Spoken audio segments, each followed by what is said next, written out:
Welcome to PUC exam preparation channel. Karnataka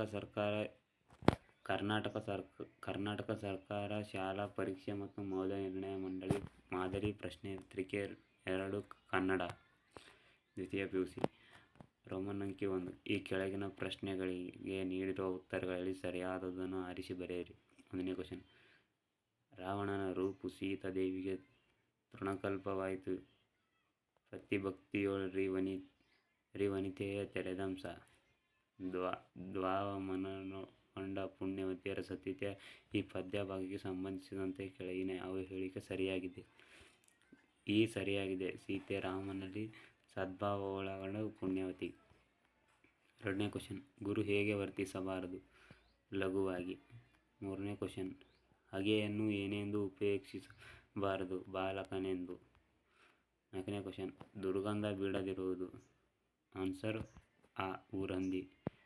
5ನೇ question. ಹುಸಿ ನಿದ್ದೆ ಸಾಕು ಎಂದು ಕವಿ ಹೇಳಿರುವುದು ಈ ಮಕ್ಕಳಿಗೆ. Correct answer. 6ನೇ ಕ್ವಶನ್. ನಾಗರಿಕತೆಯ ಉನ್ನತಿಯ ಆದರ್ಶದೊಡನೆ ಆರಂಭವಾಗುವ ಅಭಿವೃದ್ಧಿಯು ಏನಾಗುತ್ತದೆ?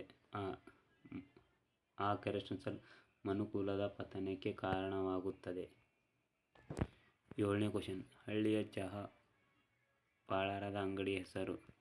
ಚಂದ್ರಭವನ. Correct answer. 8ನೇ ಕ್ವಶನ್. ಅಲ್ರಿ ಲೈನ್ ಮೇಲೆ ಬಿದ್ದ ಮರ ತೆಗೆದು ಹಾಕೋದು ಕಾನೂನು ಬಾಹಿರ ಕೆಲಸ ಅಂತ ನಿಮ್ಮ ಬಾಯಲ್ಲೇ ನಾನು ಕೇಳ್ತಿರೋದು.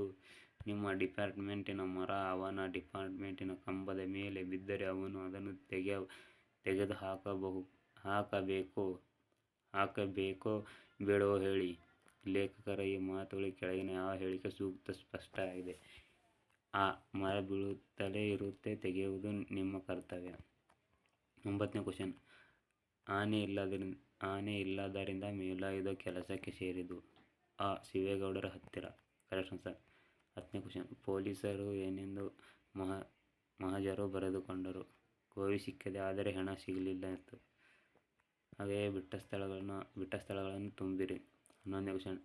ಡ್ಯಾಶ್ ಬಗ್ಗೆ ತಿಳಿಯಲು ಲೇಖಕಿ ಕಮಲಾ ಮೇಡಮ್ ಅವರನ್ನು ಭೇಟಿ. Kidney stone. 12ನೇ ಕ್ವಶನ್. ಸ್ಥಳೀಯ ಭಾಷೆ ಕಲಿಯದ ಅನ್ಯ ಭಾಷಿಕರು ಡ್ಯಾಶ್ ಆಗುತ್ತಾರೆ, ದ್ವೀಪಜೀವಿ ಆಗುತ್ತಾರೆ.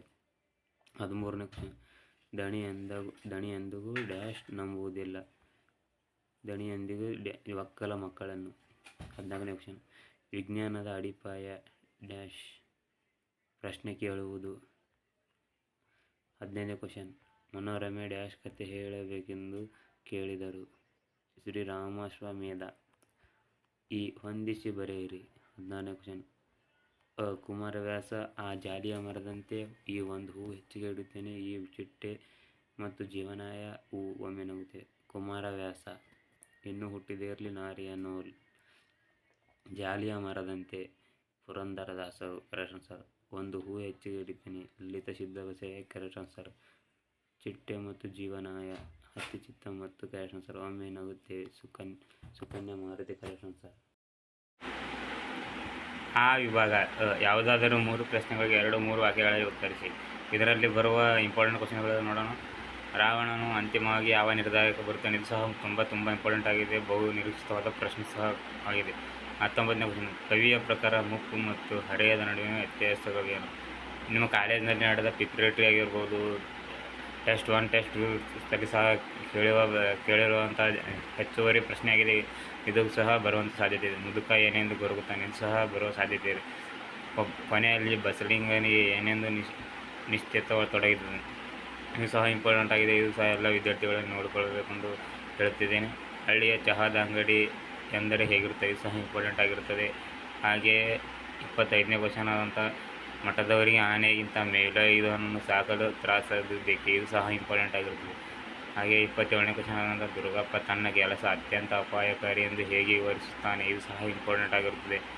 ಹಾಗೆಯೇ 22ನೇ ಕ್ವಶನ್ ಆದಂಥ ಆನೆಯನ್ನು ಹದ್ದು ಬಸ್ತಿಯಲ್ಲಿಡುವುದರ ಬಗ್ಗೆ ಮೇಲಾಯುಧನ ಅಪ್ಪ ಏನು ತಿಳಿಸಿದ್ದ? ಇದು ಸಹ ಇಂಪಾರ್ಟೆಂಟ್ ಆಗಿದೆ. ಹಾಗೆಯೇ ಸಂದರ್ಭ ಸಾರಾಂಶದಲ್ಲಿ ಕೆಲವೊಮ್ಮೆ ಬಲ್ಲವರಿಂದ ಕಲಿತು. ಇದು ಸಹ ಇಂಪಾರ್ಟೆಂಟ್, ತುಂಬ ಇಂಪಾರ್ಟೆಂಟ್ ಆಗಿರುತ್ತದೆ. ಹಾಗೆಯೇ ಅದು ಅವರಿಗೂ ನೋಡಿದ ಪ್ರಾಣಿ. ಇದು ಸಹ ಇಂಪಾರ್ಟೆಂಟ್ ಆಗಿರುತ್ತದೆ. ಕನ್ನಡಂ ಕಲ್ತುರಿಯಂತೆ ಇದು ಸಹ ಇಂಪಾರ್ಟೆಂಟ್ ಆಗಿರುತ್ತದೆ. ಹಾಗೆಯೇ ಆನೆ ಸಾಕುವುದು ಎಲೆಕ್ಷನ್ ನಿಂತ ಹಾಗೆ ಇದು ಸಹ ಇಂಪಾರ್ಟೆಂಟ್ ಆಗಿದೆ. ಹಾಗೆ 36ನೇ ಕ್ವಶನ್ ನಂಗೇನು ಈ ನಾಯಿಗಳನ್ನು ಕಂಡರೆ ಪ್ರೀತಿನ ಸ್ವಾಮಿ ಇದು ಸಹ ಇಂಪಾರ್ಟೆಂಟ್. ಹಾಗೆ 4 ಅಂಕದ 5-6 ವಾಕ್ಯಗಳಲ್ಲಿ ಉತ್ತರಿಸಿ. 4 ಅಂಕದ ಪ್ರಶ್ನೆ, ರಾವಣನು ಬಹುರೂಪಿಣಿ ವಿದ್ಯೆಯನ್ನು ಹೋಲಿಸಿಕೊಂಡ ಸಂದರ್ಭವನ್ನು ವಿವರವಾಗಿ ಬರೆಯಿರಿ. ಇಂಪಾರ್ಟೆಂಟ್ ಆಗಿರುತ್ತದೆ. 39ನೇ ಕ್ವಶನ್ ಅಂತ ಮುಂಬೈ ಜಾತಕ ಕವಿತೆ ಹಿನ್ನೆಲೆಯಲ್ಲಿ ನಗರ ಜೀವನವನ್ನು ವಿಶ್ಲೇಷಿಸಿ. ಇದು ಸಹ ಇಂಪಾರ್ಟೆಂಟ್ ಆಗಿರುತ್ತದೆ. 40ನೇ ಕ್ವಶನ್ ಅಂತ ಈ ಕೆಳಗಿನ ಪದ್ಯ ಭಾಗವನ್ನು ಅರ್ಥೈಸಿಕೊಂಡು ಕೆಳಗಿನ ಎಲ್ಲ ಪ್ರಶ್ನೆಗಳಿಗೆ ಉತ್ತರಿಸಿ. ಇದು ಬರುವ ಪ್ರಶ್ನೆ ಆಗಿದೆ. ಆ್ಯನ್ಯುವಲ್ ಕ್ವಶನ್ ಪೇಪರ್ದಲ್ಲಿ ಸಹ ಇದೇ ಕ್ವಶನ್ ಇಂಥ ಕ್ವಶನ್ ಇರುತ್ತಾರೆ, ಅರ್ಥ ಮಾಡಿಕೊಂಡು ಬರೆಯಬೇಕಾಗುತ್ತದೆ. ಹಾಗೆ 4 ಅಂಕದಲ್ಲಿ 41ನೇ ಕ್ವಶನ್ ಅಂತ ಬಸಲಿಂಗ ಡಾಕ್ಟರ್ ತಿಮ್ಮಪ್ಪನವರ ಸೂಚನೆಗಳನ್ನು ಪಾಲಿಸದ ಇರಲು ಕಾರಣಗಳೇನು, ಇದು ಸಹ ಇಂಪಾರ್ಟೆಂಟ್ ಆಗಿರುತ್ತದೆ. ಹಾಗೆ 44ನೇ question telephone line man Tippannanavar ಸಾವು ಹೇಗಾಯಿತು ಎಂಬುದನ್ನು ನಿಮ್ಮ ಮಾತುಗಳಲ್ಲಿ ಸಂಕ್ಷಿಪ್ತವಾಗಿ ವಿವರಿಸಿ. ಇದು ಸಹ ಇಂಪಾರ್ಟೆಂಟ್ ಆಗಿರುತ್ತದೆ. ಹಾಗೆ ಇವೆಲ್ಲವನ್ನು ನೋಡಿಕೊಳ್ಳಿ. ಭಾಷೆ ಅಭ್ಯಾಸ ಇವೆಲ್ಲವನ್ನು ನೋಡಿಕೊಳ್ಳಬೇಕಾಗುತ್ತದೆ. ಇದರಲ್ಲಿ 8 ಅಂಕಗಳು ಗಳಿಸುವ ಸಾಧ್ಯತೆ ಇರುತ್ತದೆ. ಎಲ್ಲವನ್ನು ಉತ್ತರಿಸಿ 8ಕ್ಕೆ 8 ಪಡೆದುಕೊಳ್ಳಬಹುದು. ಹಾಗೆ ಇದು ಪ್ರಬಂಧ ಸಹ ನೋಡಿಕೊಳ್ಳಿ, 4 ಅಂಕದ ಇರುತ್ತೆ. ಪತ್ರ ಲೇಖನವು ಸಹ ನೋಡಿಕೊಳ್ಳಿ. ಹಾಗೆ ಮತ್ತೆ ಮುಂದಿನ ವಿಡಿಯೋದಲ್ಲಿ ಸಿಗೋಣ.